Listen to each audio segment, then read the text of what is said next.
Hello ladies and gentlemen, Nick here and welcome to my review of Dracula 2020 episode 1. I apologise if I cough or look a bit unwell.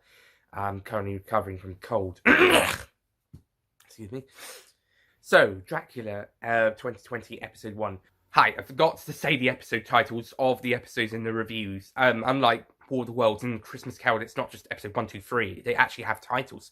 This episode is The Rules of the Beast.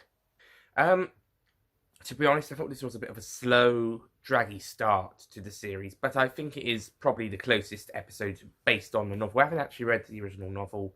Don't even know if I read the graphic novel, but I think I have actually. The one I was talking about in the War of the Worlds series.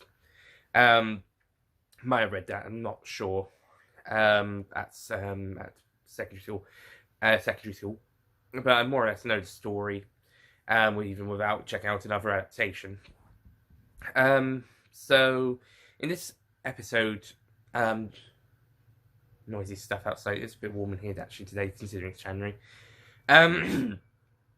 So Jonathan Harker goes to Transylvania on behalf of his law firm to speak to Count Dracula, who wants to move to an abbey in England. And throughout the episode, Jonathan Harker is forced to stay as Count Dracula's guest, and over the course of a week or so, Dracula starts absorbing energy from Harker, and probably biting his neck, of course, as well. And throughout the week, Dracula becomes younger, and Harker starts to look older and feel more sick, as he's got the vampire venom flowing through his body. Harker also tries to investigate the mysterious other guest of the castle, which turns out to be a woman who is Dracula counts as one of his brides. And Harker is retelling his story to a pair of nuns at a nunnery in, I think, is it Hungary or Romania? Transylvania is in Romania, but it's the convent in Hungary. Might be in Romania. I'm not quite certain. But anyway, and this is all taking place in 1897. The first two episodes, apart from the ending of episode 2, take place in 1897. When does episode 3 take place? I'll get, and the end of episode 2, I'll get to that in episode 2's review. So yeah, it's a bit of a slow, draggy start for the series. But nonetheless, there is some interesting points and some really good bits throughout. I think maybe some of my enjoyment was a bit hampered by the fact that I was feeling very unwell when watching it.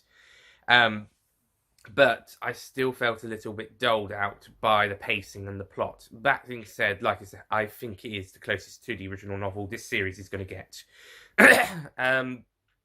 Not to mention the retelling the story to the sisters of the Abbey is pretty interesting. And it turns out that one of these sisters is actually Jonathan's girlfriend, Mina, who's come over to hear the story from him after he escaped Dracula, supposedly. The other one is Agatha Van Helsing. So Van Helsing in this series is a woman who becomes a nun to and fights Dracula herself that way. Is it Dolly Wills who plays her? She does a really good job in the role, by the way. Also, this series does a really great job with its visual effects, with both practical and CGI. The two merge really well together, creating some really stunning visuals throughout the 3 episodes. I think this one in particular has quite a lot of great moments for practical and visual effects, like with the demon baby and Dracula coming out of a wolf. Some really great stuff there, and the burn marks of Jonathan. Now I've forgotten his surname. Harker, of Jonathan Harker, as he's a more burnt, broken bodied in the last few minutes of the last bit of his story, as well as throughout the story when he's talking to the nuns. It is actually quite surprising. I will say this, that spoiler alert, that Jonathan Harker does die this early on in the series. It is a bit surprising.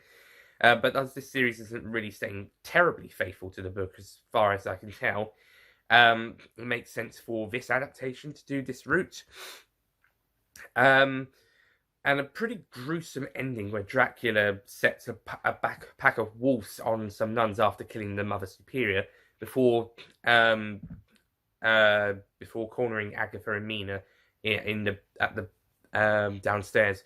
So there's some really good stuff.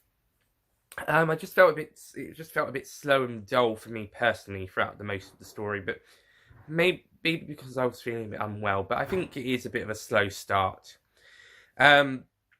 But the acting, the dialogue, some very funny dialogue, especially from Dracula. I'm undead, I'm not unreasonable, and also from the nuns. It's the work of the devil. It's not just the work of the devil, it is the devil. Or something along those lines. Some really good stuff. And yeah, I think it's just a bit slow, that's all. So, on the whole, I'm going to give Dracula episode 1. I was considering 6. I was also considering 7. I'm going to go with 7 because of the practical effects and the visual effects working really well. Some great acting and directing. So I'll be giving episode 1, The Rules of the Beast, a 7 out of 10.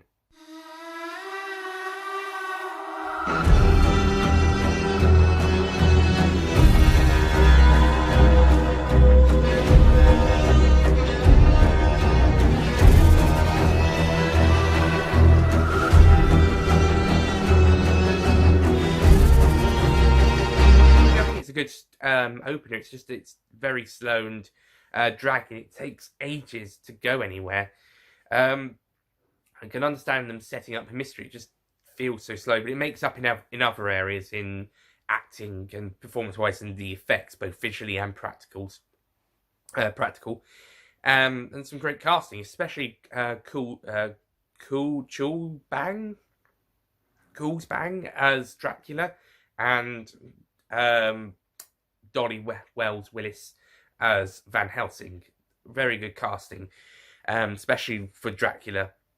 Fantastic casting, I should say. So that's episode 1. Stay tuned till next time for episode 2, Blood Vessel. I'll see you guys next time. Goodbye.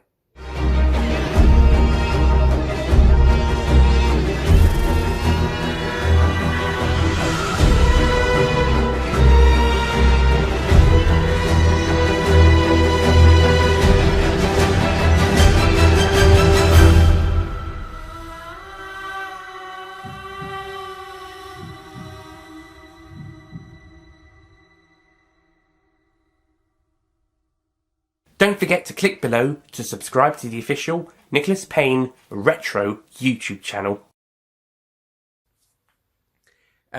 So like that.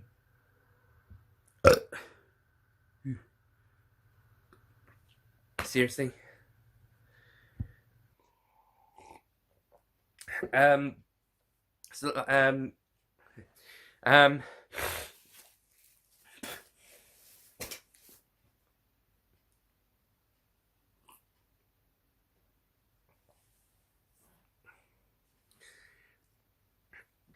And it's the work of the devil. It's not the devil. And of course, it's a messenger from the devil, or a symbol of the devil, or something from the devil. It's not just something from the devil. So Dracula series 2020 TV. So the Dracula 2020 miniseries episode 1 gets a 7 out of 10. Yeah, I think it's a very good. Stay tuned for my review of episode 2, which for me is probably my favourite episode of the series. So spoiler alert for the ranking. I'll see you guys next time. Goodbye. Stay tuned for next time for